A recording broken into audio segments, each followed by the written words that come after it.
Shields up, Iron Breakers. Today we're going to be talking about the Expanse Osiris Reborn. By the time this video goes live, the closed beta period will have started, so if you were able to get in, you'll be able to play the game right now. But the fine folks over there at Owlcat Games actually allowed me to play it a little bit earlier so that I can put out this video and tell you guys my opinions on the game so far. So before we begin, for those of you that are wondering what exactly is the Expanse Osiris Reborn, they're describing it as a third-person sci-fi action RPG set in the universe of The Expanse, you know, the show, where the tenuous balance of power between Earth, Mars, and the Belt is on the brink of collapse, and trust is a scarce community. Now it is time to gather a crew and find your own path through the web of lies to leave your mark on the solar system. And for those of you wondering where exactly in the story of The Expanse this takes place, it should be somewhere along the first season, if I remember the show correctly, because I watched the whole show like a couple of months ago because it was kind of like in preparation to actually play the game, because I had started seeing the show when the original season came out, the very first one, but then I kind of like fell off because I'm somebody that just likes to binge an unreasonable amount of episodes. And then I rewatched the whole thing recently in preparation for this game. So if I remember correctly, when I think it was called a Canterbury gets attacked and destroyed and all of that stuff, and then James Holden runs away on the Martian ship and all of that, and he sends out that video saying that like, Mars was the one who attacked us and yada yada yada. That is actually played during the news in a sequence during this beta. So that's kind of like the time period that you're looking at in regards to the show, for those of you that were curious. And one of the first comparisons when it comes to gameplay for this specific title that I feel like a lot of people are going to draw is going to be that one of Mass Effect. Like, in my opinion, it feels like the game is clearly inspired by Mass Effect, which is a good thing because personally, I greatly enjoyed Mass Effect, so them taking inspiration from that, I think, is a ton of fun.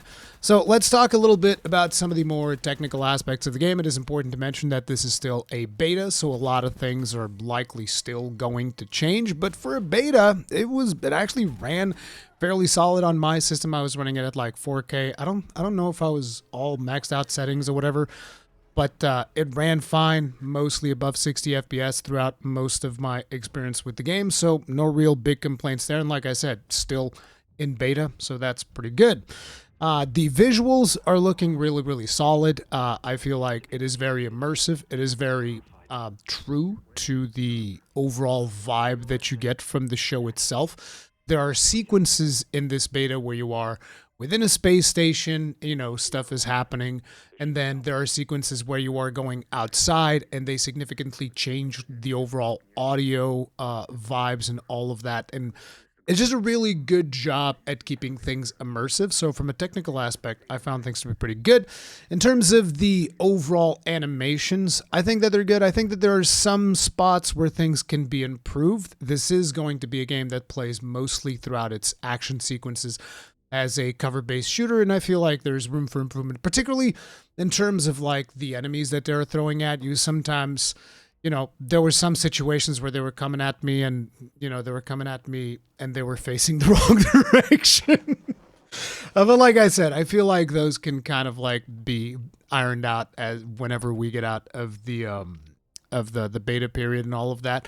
But other than that, like the overall feeling of the gameplay is fairly solid. It is a competent cover-based shooter. It is not going to blow your mind or anything like that, because at the end of the day, this is going to be something that they want to focus on the RPG elements of the game.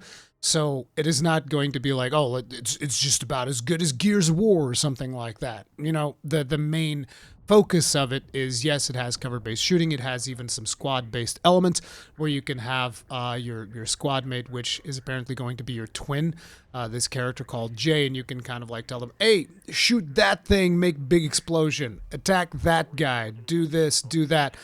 But overall, these didn't really felt like major tactical decisions. There is, however, a section during the beta where there's another person that you get access to from your crew, and you can order them to like use the ship's guns to shoot on a specific location, and that made a massive difference. But at the same time, that also felt like it was very scripted. So it's not like, I can call in the ship anytime that I want. They're going to shoot a specific target. No, it's more like, bombard this whole location, and just like big explosions and everything just starts, debris fills up the screen, people die. And it's good in terms of like animations, all that, but it did feel like a more scripted sequence, so to speak. Now, I was talking about animations, visuals, all of that. I feel like they've done a really good job with that. I feel like they've done a fantastic job with the audio as well. The voice acting, there were a couple of scenes where I felt like could do with a bit of work, particularly in terms of the pacing. This is always something that I feel a lot of RPGs struggle with, particularly because I play a lot of Japanese games and there's translation and all of that. But this one being mostly developed, at least I think it's mostly developed in the West, I feel like they can probably tighten up the timing of the deliveries of some of these lines, because what happens is you get that awkward moment where a character speaks and then you feel like there's a couple of more milliseconds delay before your character replies, something like that. There were a couple of situations where I felt like those could have been a little bit buttoned up. Again, beta though, so I'm just giving guys my thoughts on that for now. But yeah, really, really cool. From a technical aspect, very immersive, all of that stuff. So the gameplay itself, cover-based shooter, there's also going to be some cooldown-based abilities that you're going to gain access to. In this particular beta, you have access to 2 classes and 2 races. So you can either be an earthen, I think it was called soldier, earthen soldier, or an earthen hacker, or you can be a belter soldier or a belter hacker. For the final version of the game, I don't know exactly how many classes there are going to be, but I do know that you will also be able to play as a Martian. So you're going to be able to choose between the 3 races, and at least each of these 2 classes. I'm hoping that there's also like a pilot role. I don't know if there's going to be, the ability for you to actually fly the ship at some point. I think that'd be really cool. But even if not, it would be cool to have like some type of pilot special abilities. That's just the elite dangerous fanatic in me, because I like having control of spaceships. That's something that when it comes to space RPGs and stuff like that, I just really like controlling the ship, or at least having some type of input as to the capabilities of whatever ship I happen to be controlling are. I'm a big ship guy, basically. Let's put it like that. But yeah, so the big thing between these 2 classes, that obviously the soldier is more about combat, shooting, doing all of that stuff, and the hacker is more about gadgets and shenanigans. Now, there are gameplay elements in terms of skills that your character is going to have, like there is a persuasion system, even though I feel like during this particular beta, the kind of like vertical slice that you get to play through, I didn't really notice too many differences in terms of the decisions that I've made, because I've played through the whole thing twice to make sure that, let me make a couple of different decisions, see what's going on. There is a section where you kind of like have 2 routes that you can take, and I've taken both routes and it's a little bit different. But, in the grand scheme of things, there wasn't really a massive difference in the outcome of the mission based on which route you decided to take. But you do get a little bit of a different gameplay experience, because you can stay in space and do combat there, or you can go through these ducts and whatnot, and then you do combat inside the space station. So it's really whatever you prefer.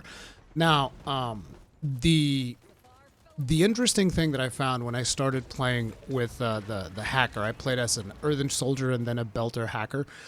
The interesting thing that I found is like, because one of the things that I was thinking to myself when I was done playing through with the soldier, I was like, how are they going to diversify the gameplay kind of? Because it's not like they can have biotics, because, that's not a thing in the expansive universe. There's no real space magic. Sure, there's the creatures that get made and whatnot, and there's alien technology and all of that, but I was wondering, how's that going to work in from a gameplay standpoint? How are they going to differentiate it? And the hacker has like this thing where you kind of like overload the electronics of your enemies, whatever, they get like zapped and they get stunned.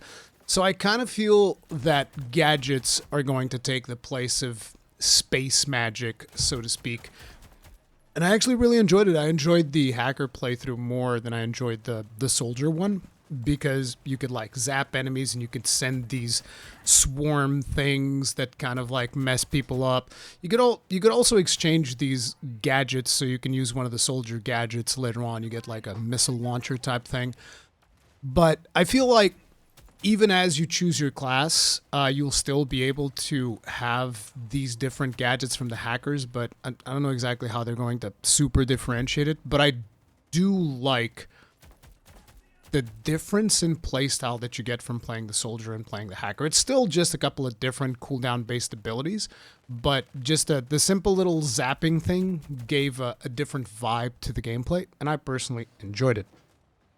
So, overall, even though this is just a very small slice of what we're sure to be able to experience when the game comes out, I came away with it pretty positive. Like I said, I think that there's a couple of things that they can tighten up in terms of the animations, potentially some of the stuff that they can tighten up in terms of the enemy AI. There's two difficulties for this beta. There's normal and hard. I played it both times on hard, and there were a couple of times that I did get deleted by the AIs, which was good because, you know, I personally like having a challenge.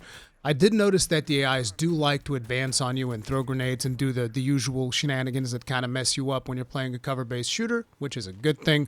They are able to pressure you, and they position enemies in, like, you know, spots that if you're not paying attention, you're going to get sniped or stuff like that. So it did provide an interesting challenge, and yeah, it's very immersive if you're into the show. I feel like this beta stays faithful to the show, even though I'm not like a big Expanse buff, but I'm curious to see what other people have to say that are maybe bigger fans of the show than I am. But I'm curious to checking out the final thing when it eventually comes out. I might stream the whole thing for those of you that are curious. It's about the beta contents in the game is a little bit less than an hour. But yeah, for this video, that's going to be it. If you guys enjoyed it, hit the like button, subscribe, bell notification icon, all that jazz. Let me know how you guys are feeling about the Expanse Osiris Reborn. I'll see you guys in the next one. Stay strong, stay safe. Peace out.